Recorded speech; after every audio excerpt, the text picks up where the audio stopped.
before I even go in here, I probably already know the fault.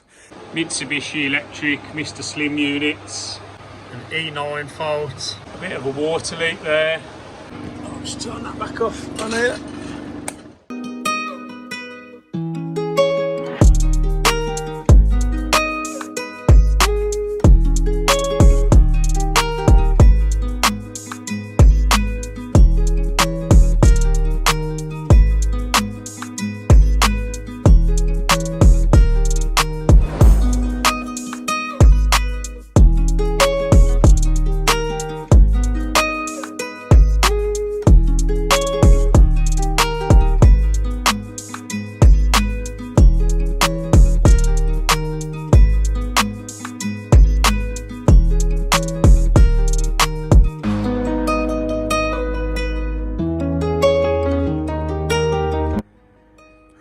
So this is the room that I want to be in. Like I said, before I even go in here, I probably already know the fault. It's either going to be the fan motor or the centre bearing. Probably the centre bearing's collapsed. It could be both. We'll go in, we'll have a look. There's 4 units in here, so we'll go inside. I'll show you what we got, and then we'll see which one's at fault.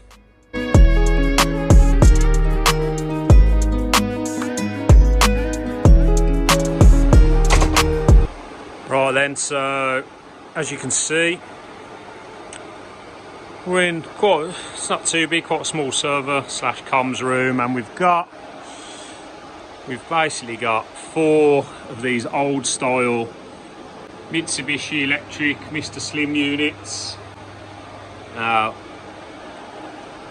there's one there, one over there. I'll walk you around this side, you'll see one there and then one over there. So I can see straight away that this one over here, the unit's off, so the controller's blank, and the maintenance guys told me that they switched the spur off that feeds this. So this is the one that's at fault. I'll get some steps and we'll have a look. So that's the centre bearing up there, just behind there, which holds the 2 fan scrolls in place. Obviously the fan motor sits in there, so I'm just going to have a little look up there and see if it looks like the fan's collapsed before I attempt to switch this back on.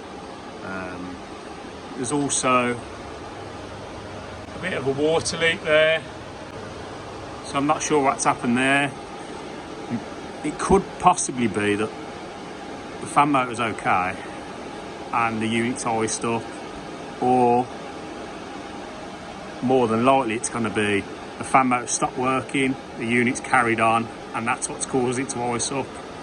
And now it's sort of defrosting everywhere. So let's get some ladders, we'll have a look, see what we can see.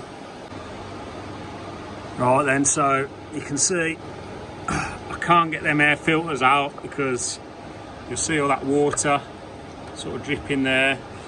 Behind there, the filter's probably stuck because it's all iced up. It's quite hard to see, but I can't get any of these filters out because they're obviously frozen. Now, this is going to be really hard for me to show you as well, but if you haven't seen one of these before, there's basically a fan scroll on that side, and then basically in there what you call a centre bearing, and that joins that fan scroll with the one that runs on that side. Now, I'll see if I can, let me put the light on the camera and then I'll just show you that fan in there. So it's going to be quite hard for me to show you, but if you try and turn that fan, let's see if I can put the camera up there. Don't think you're going to be able to see this, but it does turn, but really stiff. This one turns pretty freely, to be fair. So I reckon that centre bearing there is probably collapsed, and then these fans won't be turning properly. So I'll switch it on and we'll have a look anyway, and I'll show you what happens. It's probably going to try and rattle itself off the wall, but I'll do it for the video and just to show you guys what happens.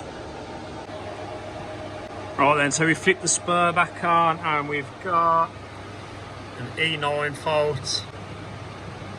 So I'll just try and reset that fault and then We'll see if we can get this started, alright?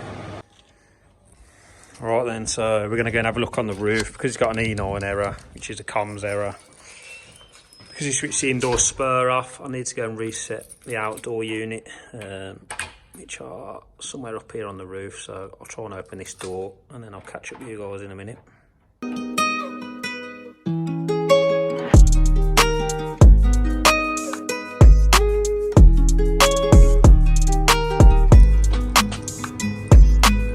Right then, that's our 4 units there. So what I'm going to do is just reset the isolator on our unit, which is this very end one here.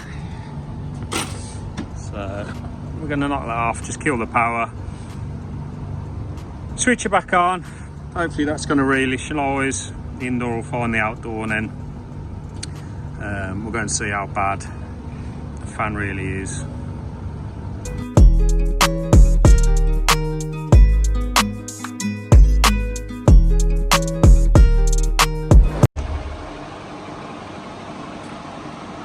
Right, that's back on now,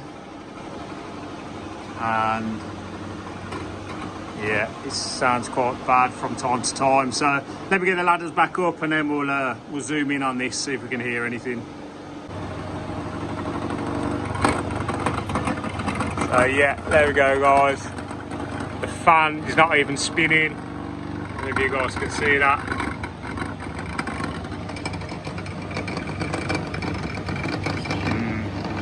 So I'm going to see if that fan motor's spinning at all, but usually you'll find on these. Let me just turn that off.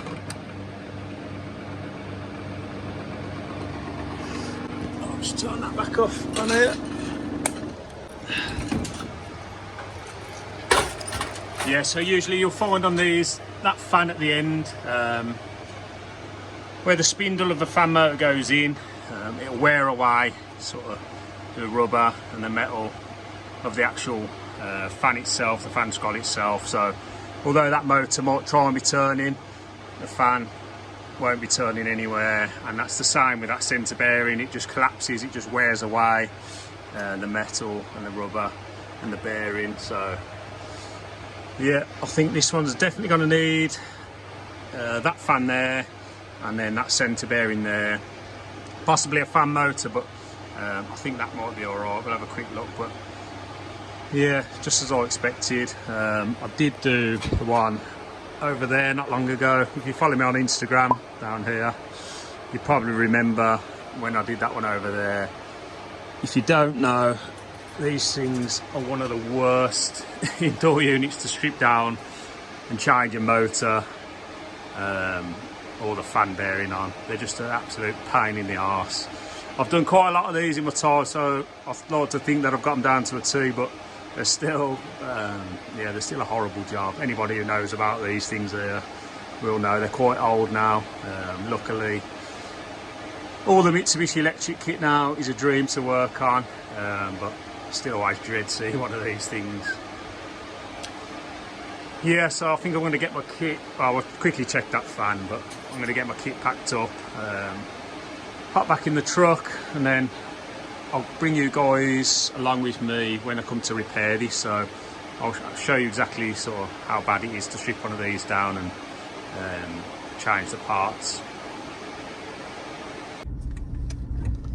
Right then, we're all done on that one. Obviously there's not much I could do without any parts, so yeah, if you've never come across one of them before, it's a common thing. Sometimes the fan motors, the bearings can sort of start to wear down. You get a bit of wobble on the fan motor, then that in turn basically destroys where the fan spindle goes onto the fan, and then that in turn destroys the centre bearing, which connects the one fan scroll to the other fan scroll. So they can very quickly self-destruct. So yeah, that one, obviously the fans had stopped spinning, the unit's iced up, so it's starting to overflow the drip pan now. If you like the video, please hit the like button, also hit subscribe and the little bell icon if you want to be notified when the next video drops. I'm going going to try and get some tool reviews or some more not tool reviews, that's wrong. I'm going to try and look at a few more tools and just show you guys a few tools. So I'm not going to review them, I'm just going to give you a chance to have a look at some stuff that I use.